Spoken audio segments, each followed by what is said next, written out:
Hello, humans. This is Corey. I wanted to tell you about this beautiful and sacred upcoming retreat we have this year. The problem is, for most of us, it's really difficult for us to have moments and periods of stillness long enough to have meaningful spiritual and emotional experiences. I knew exactly what it felt like growing up to be in emotional suffering and not have the guide that I needed to be able to heal and improve my life. What's so powerful about these retreats is not only are they an access point to stillness and connection with the group, but they are an access point to deeper healing and deeper spiritual experiences like you've never experienced. These have had a huge impact in my life and have helped me go deeper. They have truly changed the landscape of me and my family's life as I've come home with greater light and understanding and love. We want you to join us this year on this beautiful retreat. Send us a message. Go to theemotionalblueprint.com and send us a message on that website, and we will send you more information. You can also go to originswellness.org, and all the information is on that website again. So we look forward to seeing you there. Thanks. Acting on emotions as guides to truth. Stillness. Surrendering to what is. Seeking. Using my gifts with purpose. Light. This is the Emotional Blueprint.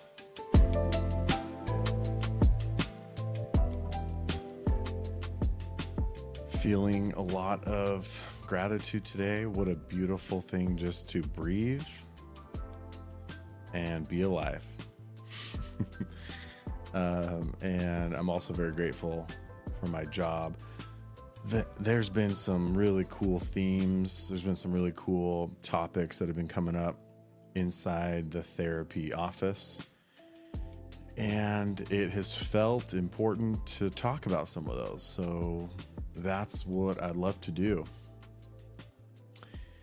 And these topics, I feel like, are pretty applicable and important to every single one of us. And the first topic I wanted to start with is a bunch of questions that have come up recently.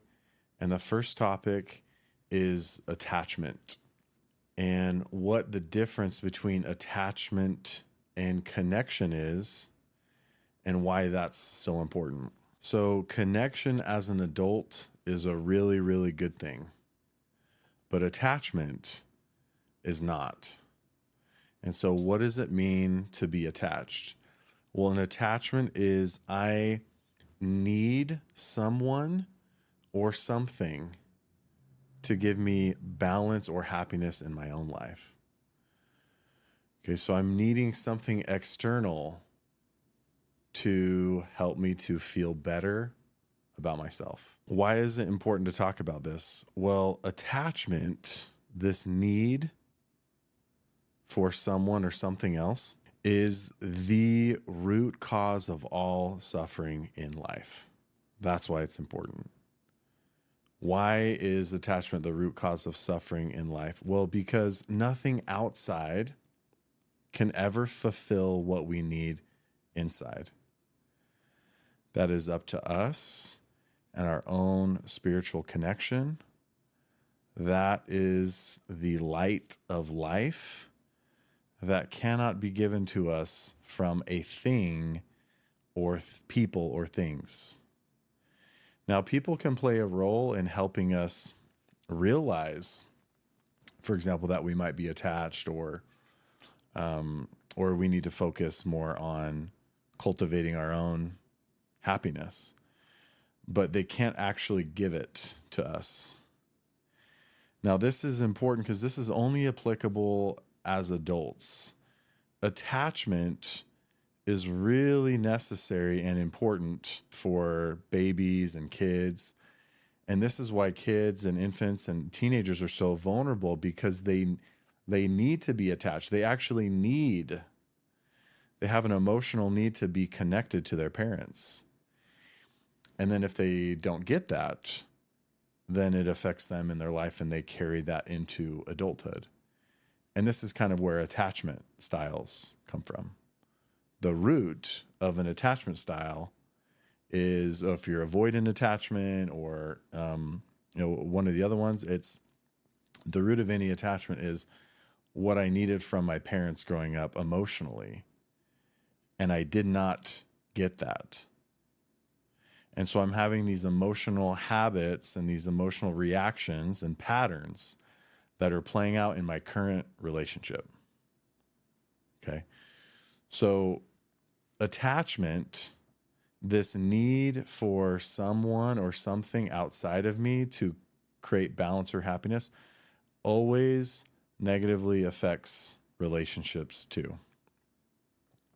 So I want to share a little story on that. So not too long ago, I had saved up kind of like a solid nest egg, and I'm going to read from some of this that I wrote down earlier. So I'd saved up some money, and kind of this financial opportunity popped up, and I took like a big risk and kind of a big leap. And somewhat gradually, and then suddenly, I lost everything. And this was like all of everything that we had, all of our money, basically, me and my family's money. So that loss of that money, it kind of forced me, at least that's how it felt. It forced me to confront this uncomfortable truth, which is that I had this attachment to money. There was this belief system or these actual emotions within myself that believed that if I had X amount of money or whatever, that I was going to have more peace and fulfillment in my life. So I lost all of it. And what was so eye-opening is I wasn't any less happy. It was just, it was just money. It opened my eyes to how easily we can become attached to money or things or people, and the illusion of fulfillment that it can provide. I want to read this part because this is really important for me, and hopefully it'll help you. The hardest moments in this story for me, it wasn't just the financial hit, but there were mornings when my daughter would come and tug at my arm, asking me to play. And while I was glued to my phone, consumed with stress over salvaging what was left, I realized that I was sacrificing what truly mattered, which is connection. Okay, so attachment always affects connection. I was over-investing in my story. I was over-investing into this, into money, and it was getting in the way of me being able to connect with something way more important, which was my 4-year-old daughter at the time. So attachment is a need. I need someone or something, but connection is a want. I just want to connect. I want to be with this person. I want to spend time with this person. And when I want to spend time and I don't need it, then I find myself in a giving role. So the goal for all of us is to transition from any attachments we might have to connection. Why does it matter for me to be aware of the attachments I have? Because attachment as an adult is the cause of all suffering in life. And anytime we need something or someone, it always is going to negatively affect relationships. And we'll talk about specifically why that is. Okay, so this is kind of cool. Let's go through some of the signs. Like, how can I tell if I do have any attachment? I'm going to go through some things that I definitely see, that I've seen in myself, and that I see a lot of times with people I work with. And you can kind of just go through this inventory and see if any of this stuff sticks out to you. When we are not feeling as happy as we want to, or as balanced as we want to, what is the number one tendency that people do? What is the number one thing that people do? Well, they seek that in relationships is the number one most common thing that people do. They go and try to find that in other people. And this is all unconscious. But the unconscious behavior is I actually don't have as much balance or happiness in my own life. And I'm trying to employ someone else to provide that for me. Okay, so it's all unconscious, but we've all done it and may still do it to some degree, which is fine. It's good to be aware of it, to try to correct it. So let's look at some of these signs of attachment. First, in relationships. Okay, so the first sign of attachment, if you have an attachment in a relationship, is you feel panicked at the thought of them leaving, even over small disagreements. Okay, so like strong anxiety. Your mood is dictated by their actions, words, or presence. If my partner is good and feeling happy with me, then I feel happy. But if they're unhappy with me or being mean to me, then I'm unhappy. Okay. To some degree, some of this is normal and totally fine. But we're talking about more of the swings. Like our happiness shouldn't be dependent, obviously, on other people. We all know that intellectually. Think of the root of attachment kind of like a hole or kind of like a void within ourselves. And we talked about how unconsciously we just naturally seek to find someone else or something to fulfill that. So whatever that thing we're trying to put in that hole is, a relationship, our partner, it makes sense that when they're doing good and they are approving of us, that we're going to be like, we're going to feel whole. And then when it's not going well, we're going to really struggle. So how intense are those swings? That's probably one of the greatest indicators if you have an attachment in your relationship. Now, what's interesting is when anyone starts dating, this attachment is almost automatic. We call it like the halo effect, where, and this is okay, because this is kind of this is how everyone falls in love. But this halo effect is when you first meet someone and you start dating them. The halo effect is you start to see all of the good qualities that make this person who they are. And you're like kind of blown away. You're like, wow, this person is amazing, because you're seeing all of the good qualities. And it happens automatically. They call this the honeymoon phase, where we just kind of like, this is how we fall in love, is we're seeing this person and how amazing they are and everything that they can do for us. And we feel this, like, we definitely feel this boost of happiness and this boost of, fulfillment. And whatever hole we have is definitely getting filled usually in that honeymoon phase. But then, as most people know, the purpose of that honeymoon phase is to fall in love. It's not meant to last. And so what naturally happens is there's a fading away of that. No matter how romantic we try to be afterwards, it just doesn't hit the same. This is why we see so many divorces, or, about a year into marriage, is because, you start to hear things like, people say things like, you're just not as fun as you used to be. Like, you just don't, it's just, I want to feel like how I felt when I was dating. Like, you've changed. And the reality is like, often nothing has changed. That honeymoon period is just kind of faded. And we'll talk more about that. But yeah, so that's normal. So there's a natural kind of like, after the honeymoon phase, there's a natural kind of disappointment, and which usually leads to conflict. And hopefully both people can realize that, oh, like, I was attached to this person, which is fine, but now I need to kind of find some of my own fulfillment and happiness. I need to take responsibility for my own emotions and not put that as much on the other person. So this adjustment, if people are able to do that and become more self-aware and working on themselves, this adjustment then leads to a deeper love, a more real love, not a honeymoon, but like, a longer vacation, I guess you could say. I don't know. It leads to just like more of a deeper love. And that's the hope and unfortunately that only happens for half of couples. I guess a little less than that now. And the final phase of after the disappointment and so these 4 phases of a relationship are like the honeymoon phase, and then kind of the disappointment, the letting down of like, oh, this doesn't last.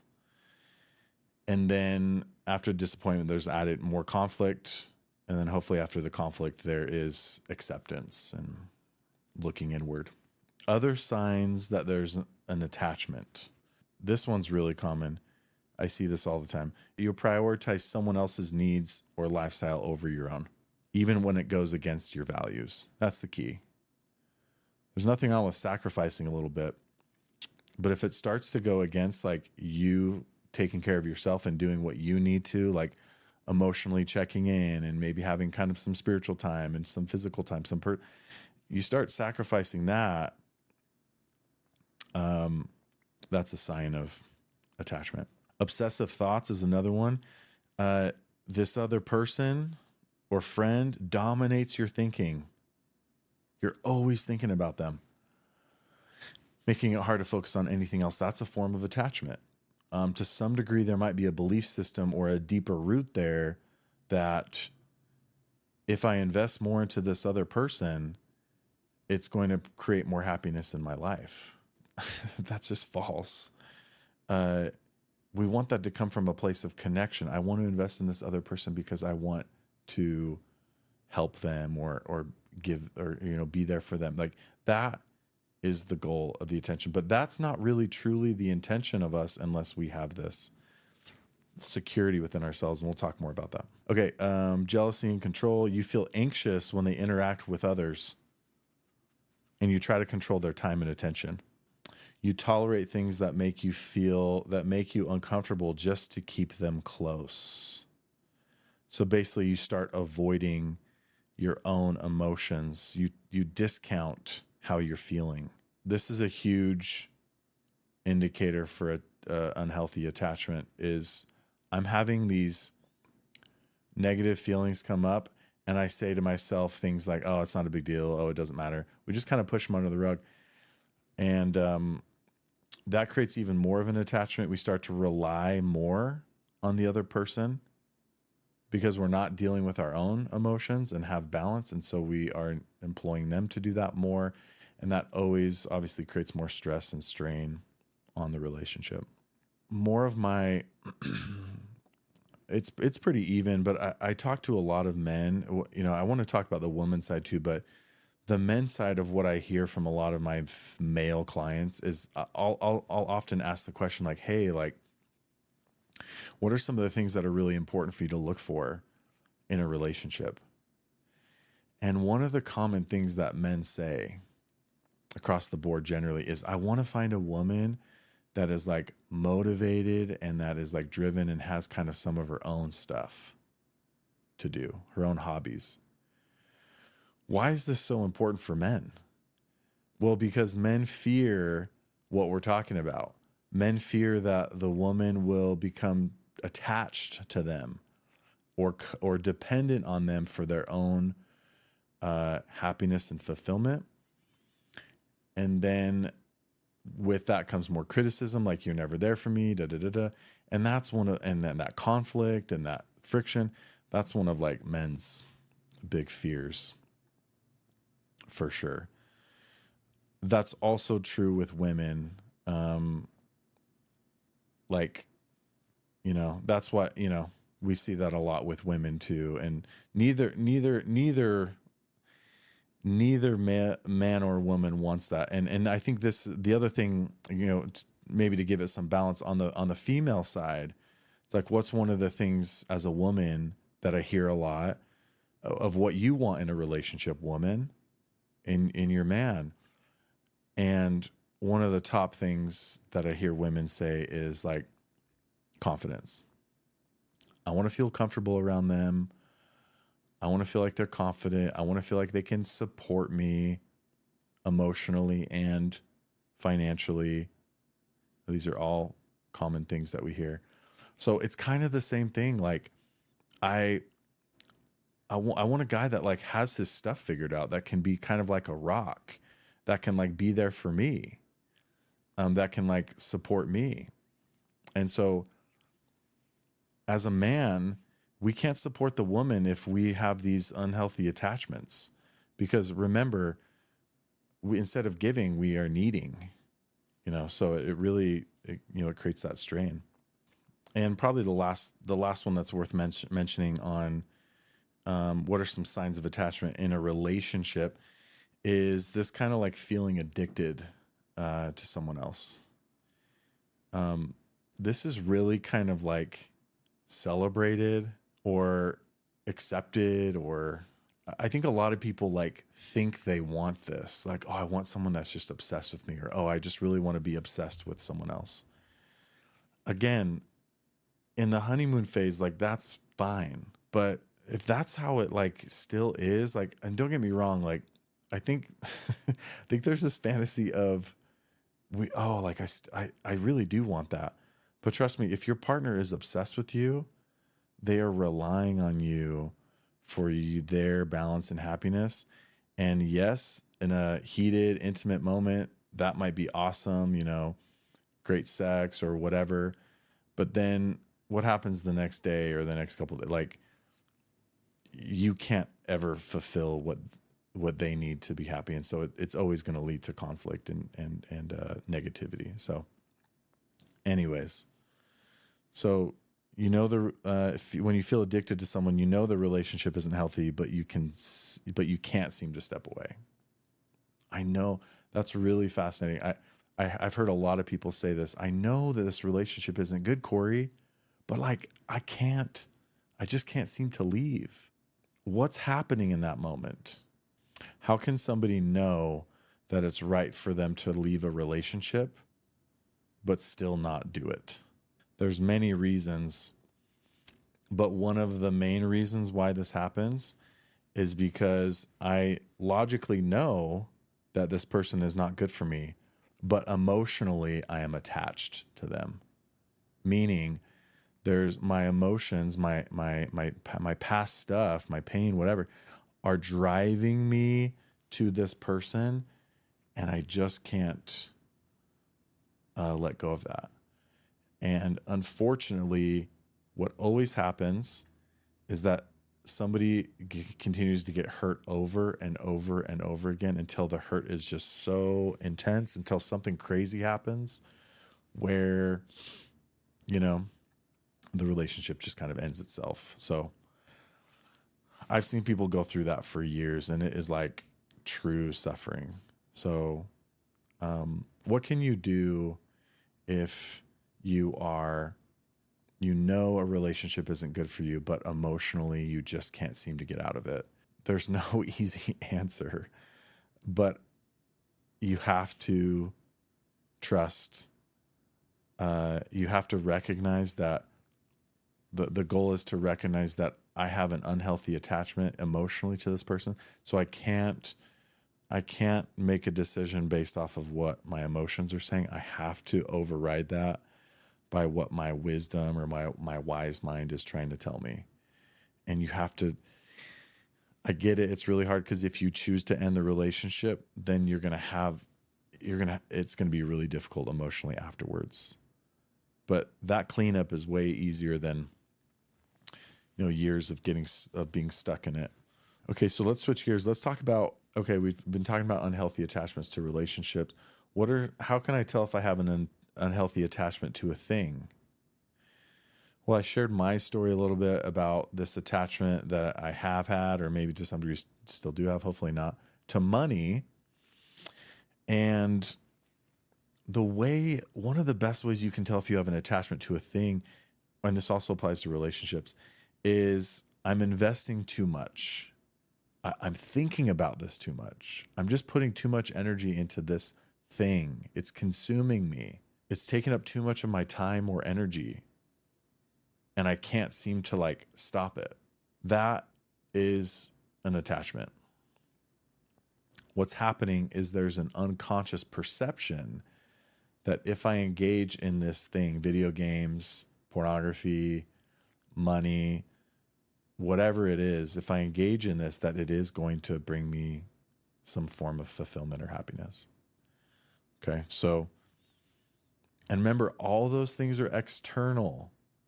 Nothing external can ever translate to internal happiness and balance, except spiritual, something that's more pure spiritually. Okay, so let's just look at some of these signs, though. We already talked about it consumes too much of my time or energy. You use it to, the way you can know if you're attached to a thing is you use it to escape. It becomes a coping mechanism to avoid dealing with emotions or problems. Okay, so that's the key, is I'm using this. This is like a great root of addiction. I'm using pornography, or I'm using drugs, or I'm using shopping, or whatever it is. I'm using, or food. I'm using this. When does this become the most attractive? Well, it's when I'm stressed, or it's when I'm whatever. Okay, you're using something external to try to deal with something that is internal for you. That's not good. Now, don't get me wrong. It's totally fine to like, engage in, to relax and to maybe kind of wind down, but we need to obviously address our emotions and problems. I think obviously in our culture, for men, a huge attachment, something that there can be often attached to, is like work and success. And for women, one of the things that is really common with women that they can become attached to is how they look. That my identity and who I am is how I look. That if I gain weight, it really affects me. It's harder for me to feel good about myself. And if I don't get this promotion as a guy, I feel like I'm a failure or whatever. It controls us, dictates our mood. I love the visual of this just with like a tree. So attachment is what, as we've been talking about, this need is often focused on what other people can see, the external. And the symbol of that in a tree is what everyone can see on a tree is the trunk and the branches. But if we want the attachment to go away, and so this is what everyone can see, and so we have to feel like we have to maintain this, or this has to look a certain way, or whatever. The truth in fulfillment and happiness lies in the roots, and getting to the root of who we are and what really brings fulfillment, which is using our gifts and our talents to help other people. And we'll talk more about that. Whatever this thing is that you're attached to, you prioritize it over health and relationships. You neglect self-care, family, or personal growth because of it. The last thing I want to say, I think the other thing that's attachment that is really fascinating is people can also be attached to like ideas. So for example, like the future, like as soon as I get this promotion, or as soon as I have X amount of money, or as soon as I am married, or as soon as this happens for me, then I will be happier or more fulfilled. That is the great deception and lie of the negative source, or Satan, is that something in my future is going to bring me more happiness or fulfillment than what I have now. I remember before I got married, I was pretty happy and pretty content. I'd say, maybe as happy as and content as I could be. And, I went through the honeymoon phase, the excitement and all that stuff. And then after that faded, I was so surprised how I wasn't surprised, but it was just eye-opening because I heard this all the time, but I wasn't any happier after I got married. I was happy, but it was the same of how when I was single. And I think a lot of people, can relate to that. But we can get attached to future ideas. We can get attached to the past of, like how I used to look or how I used to be, clinging to old memories. So, this creates suffering too, because what we lack inside can never be fulfilled outside from ideas, people, things. I really love this quote, this passage. I think this is one of the most powerful things that Christ said. He said, "What does it profit a man if he gains the whole world but loses his own soul? What can a man give in exchange for his soul?" It's powerful because it's right in line with what we're talking about. The world, gaining the whole world, is anything that's external. What does it profit us if we gain everything? Well, if we're attached to those things and we seek those things, then we end up losing our own soul. And what does that profit us? It doesn't. I'm recognizing maybe some of these attachments that I have, or maybe I don't feel like I have any, but what if they come up or whatever? How can I let go of an attachment? The first step is we have to start choosing us first. We have to start choosing, and I don't mean this in a selfish way, we have to start having balance in fulfilling our own needs. First step is balance. Then I have to get to the root of this attachment, which often is connected to something deeper. We call this deeper work. Okay, so balance, deeper work, and then finding a purpose, or more of a purpose and fulfillment for our life. Those are the three kind of natural phases to let go of attachments forever. There can definitely be a level of permanency to letting go of an attachment, kind of like a rebirth and a transformation. And this is especially true for like attachment styles. People love to talk about like attachment styles, like avoidant attachment, anxious attachment. These attachment styles, a lot of people like to identify with these, but they're actually meant to be temporary. We are meant to let go of that and change that if we look at the root of it, which usually goes back to parents or some other trauma. So we're going to talk about more about that. Okay, so now let's talk about balance and the keys, some of the keys that I've seen in people that I've worked with to have like this first phase of balance. So the question is like, what is the key to have better balance? The answer to that is I have to be intentional about doing good things for myself. Okay, what good things can I do for myself that are going intentionally that are going to create this balance? One of the most important things that you can do is to start to listen to your emotions. Well, why? Why is listening to emotions such an important part of having balance? Well, it's because it is how we know exactly what it is that we need. It kind of brings up this question, like, how is it possible for me to know exactly what I need at any given moment in my life? Well, emotions is our deeper self, our inner self, actually trying to give us these messages and to tell us. And obviously the challenge is to learn how to listen to them and to act on them. Okay. So just to give you a small example, let's say anxiety.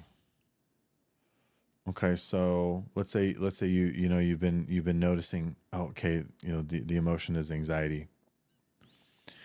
And by the way, every single podcast we're going to post the steps on how to start listening to your emotions, and also like what we call the ultimate emotional guide. It lists every single 11 negative emotions, and you can get some practice in trying to identify what you're feeling and what it means, so you can start acting on it to have like better balance in your life. So to go back, so what's an example of how to listen to my emotions? Well, let's say you're feeling anxious. And let's say that anxiety is, you recognize that anxiety is coming from how you're thinking. Anytime anxiety comes from thoughts, that is your spirit, your body trying to tell you that the way that you're viewing something is false. So all the anxiety is trying to say, for example, is that you need to have a better perspective on whatever is causing you anxiety. And you need to process that a little bit. And to kind of challenge that and kind of see it for what it is. So it's difficult because anxiety feels like something bad is going to happen, but that's not what it actually means. When it comes from thoughts, it means, it's your body's way of telling you there's a perspective that you need a perspective shift. Okay, so that's just one example. That obviously that's going to start to help you have better balance as an example, because then the anxiety isn't taking up so much energy. And on the second podcast we talked about this powerful practice of like how to put these thoughts and emotions in the right place so they don't consume us all day and in the moment. And so revisiting the second podcast we did would be helpful to know, like, how do I manage some of these thoughts and emotions so I can start to have better balance. But the thing that's really important, so we're going to get more specific in some of this balance stuff, but and help you develop kind of like a practice. But the big thing that I notice is I really like this visual of balance when it comes to like a car. So let's say you're driving a car and your gas light goes on. That's telling you that there's 30 miles left before you run out of gas. You have a choice. You can either keep driving, you can pull the car over and park it, or you can go fill up the tank. Okay, so if you're trying to listen to your body and have better balance, we don't want you to keep driving. Ideally, we want you to go fill up the tank. But what most people do is they just pull the car over and they just park the car. And this translates into, okay, when we're stressed or when we're overwhelmed, most people, what they do is they just like get on their phone and they take a break. And that's actually good to do for a short amount of time. But then we need to be intentional at going and doing something that is going to fill up the tank. Most people just park the car for way too long, and then maybe they fall asleep and wake up, and then they're surprised when they don't have that much energy for that day. Well, it's because they're not putting gas back in the tank. As far as balance, I actually want to help you develop kind of like a routine that, if you do, is pretty bulletproof with having balance. So let's talk about the first thing that you can do. I'm gonna kind of do it in the order that I like to do it, and that I see work for some people, but the order doesn't necessarily matter. Okay, so the first thing that is the most research backed that is going to start giving you balance is physical exercise. So start to try to get into a routine. Remember, your body is working for you all the time. It is literally supporting your every step and your functioning and your brain and what you do. It's like, you gotta move it. You gotta take care of it. You gotta release what's building up in there. And so physical activity is key. It's one of those like foundational pieces. Okay, so that's like the first thing ideally in this like morning routine that would be really important. The other thing that's super foundational, the other thing I'd recommend is some kind of an emotional check-in. Why is this so important? Well, the emotional check-in is how I listen to my body. It's how I know what I need based on what I'm feeling. Okay, so what does this look like? Well, we're going to post it on the show notes like every show note. But it looks like, okay, what am I feeling?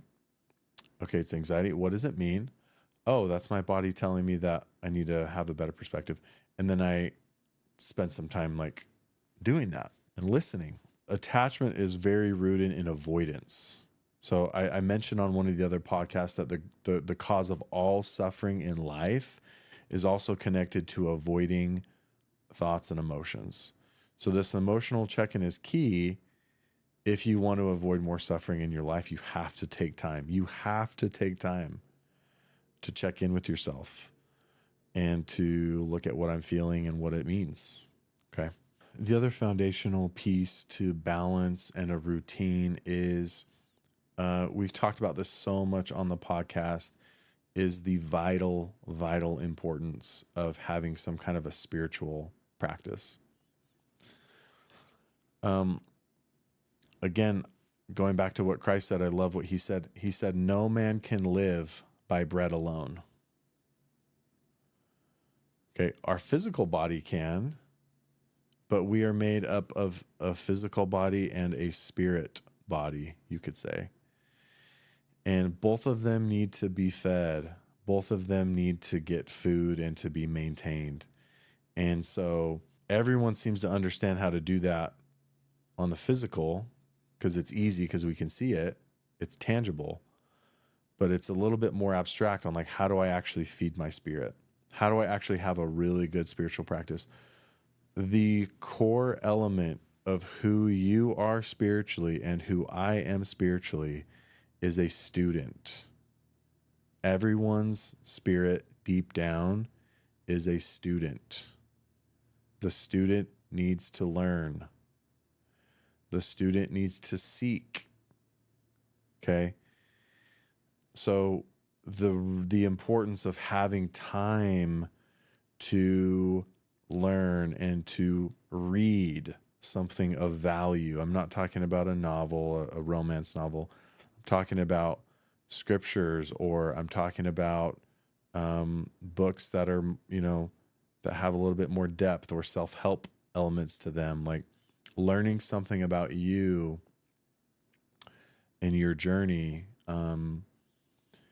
So having some reading material is the obvious and important part of that. The other important part can be, we'll talk more about this, is some kind of like prayer or meditation. These are options. You don't have to do all these in one, but so reading something of value, some kind of prayer meditation. We'll talk about that in a second. And then nature also seems to be a big one. That I can actually seek answers. In Native American culture, they talk about Father Sky and Mother Earth as both being great sources for wisdom and knowledge. And I personally have experienced both of those, and they're both great sources.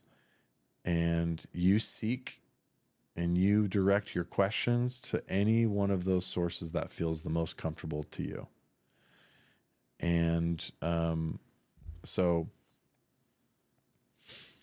when the student is ready, the teacher will appear. So put yourself in the role of a student. Be committed to be a seeker of truth. Be willing to listen to those that have more experience and wisdom than you. Be willing to listen to those who have less experience than you.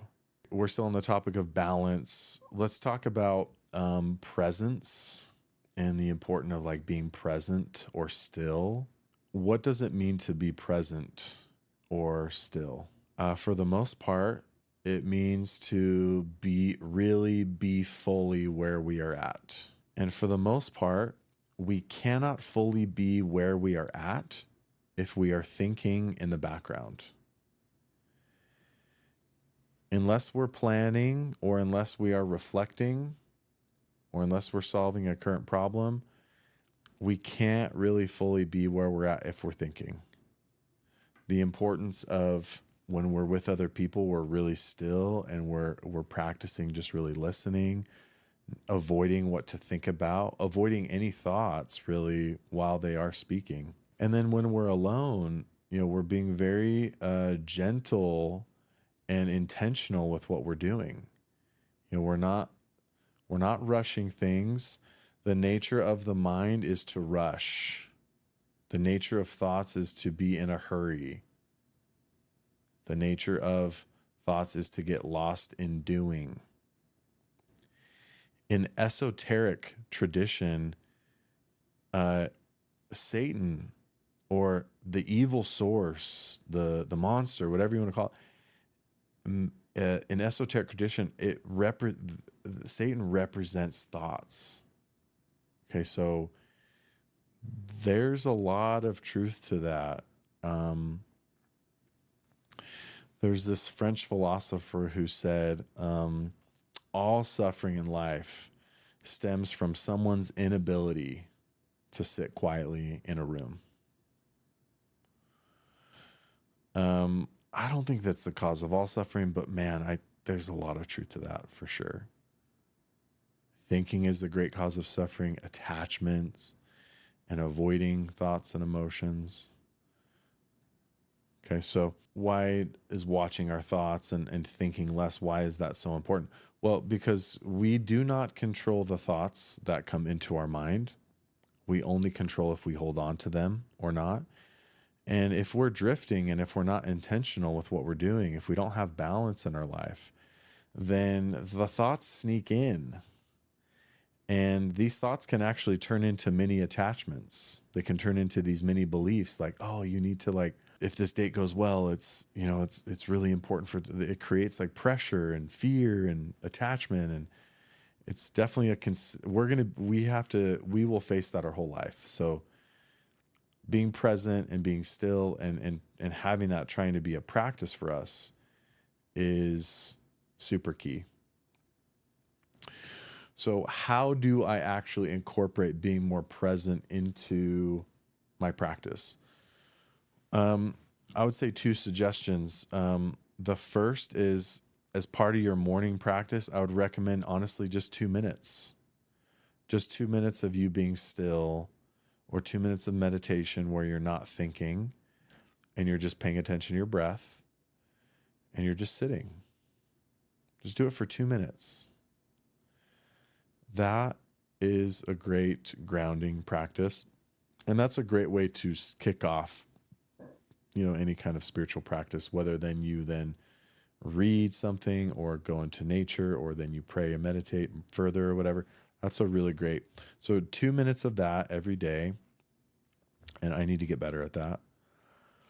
And then the other thing that I am going to recommend is try to choose one activity in your life, one thing that you do every day: brushing your teeth, stopping at stoplights, or driving. Try to choose one activity where you fully commit to not think.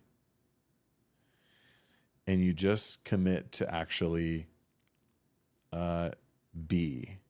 So when thoughts come up, you're just kind of letting them pass, kind of like a river flowing or clouds passing. You're choosing one activity as a way to practice kind of being in the moment, because the miracle of being present and the miracle of mindfulness it's an experience. People talk about it all the time. It's like you have to experience the peace that comes from it on your own to see the value. And so do the 2 minutes in the morning, and then just choose one activity where, I'm going to do this with you because I need to be better at choosing an activity that I'm really committed to. Mine is going to be stoplights. Anytime I stop at a stoplight, I'm going to try to turn that into a spiritual practice where I am just fully present. Whatever thoughts are going on, perhaps I just let those subside for the moment.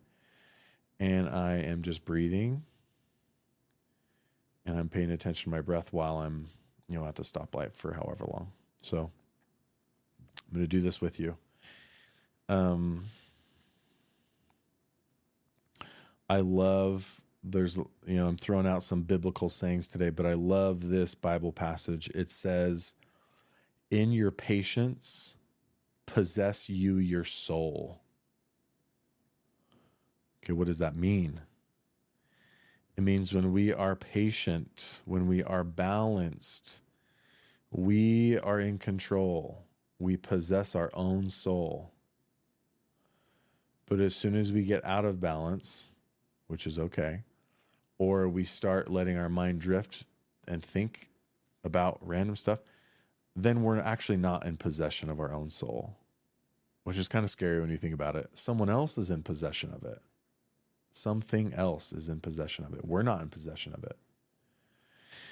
And that's when we, are negatively influenced. So now some people have a hard time with this whole presence thing. Well, it's like, okay, should I just never think then? It's like, well, no, like it's a couple, like there's two main areas that are really important to think in.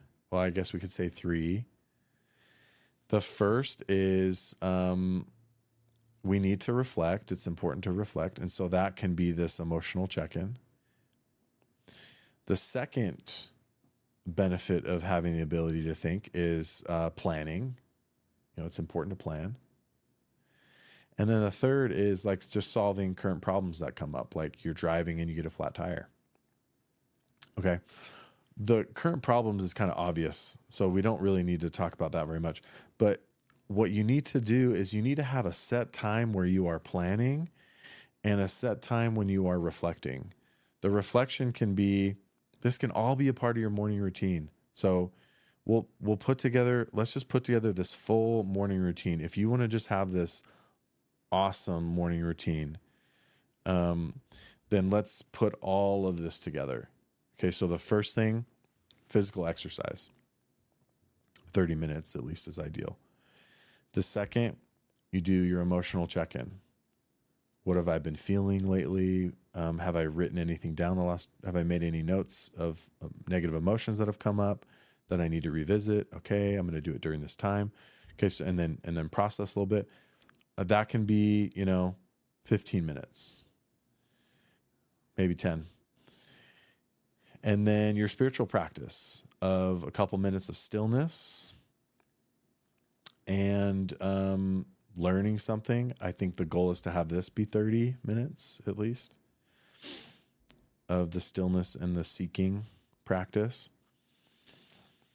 And then it might be good. You can also throw in planning in there at the end, or you can do that at another time. But this total, like, if we want to function at a really high level, you're starting to see the necessary maintenance. It's like, it's a good hour and a half a day. I'd say an hour minimum. I usually like a couple hours is what I usually do, because I like to work out a little bit longer. I like to not be rushed in my spiritual time. So that's the goal. So, don't try to maybe do all of that at once. Try to pick and just build off of that and start building that practice. But think of how much time we invest in relationships. It's often more than that. Maybe it's not, or work or whatever. It's like, I think you have to kind of tithe your day. If you're awake for 16 hours, 10% of that needs to be personal time. A good hour and a half, 2 hours. You can fit all this in, and just if you want to go for all of it, just start to see what happens. And you might have questions come up that you should send us maybe on details on like what to do or how to do certain things that we talked about. But that, I think, is a good breakdown of kind of balance. Maybe one thought that's worth talking about is going back to this like spiritual practice. Part of the goal, okay, our soul, our spirit, our deeper self is also, we believe, or what we've seen is made up of truth. And so you're trying to put truth in. That's how we feed our spirit. The way we feed our physical body is with food. The way we feed our spirit is with truth. And so you're trying to be a truth seeker in your spiritual time. And I think that's, my main thought on that. If you have benefited from this podcast in any way, it would mean the world to us to have you subscribe, to allow us to keep it going and bring on inspirational human beings.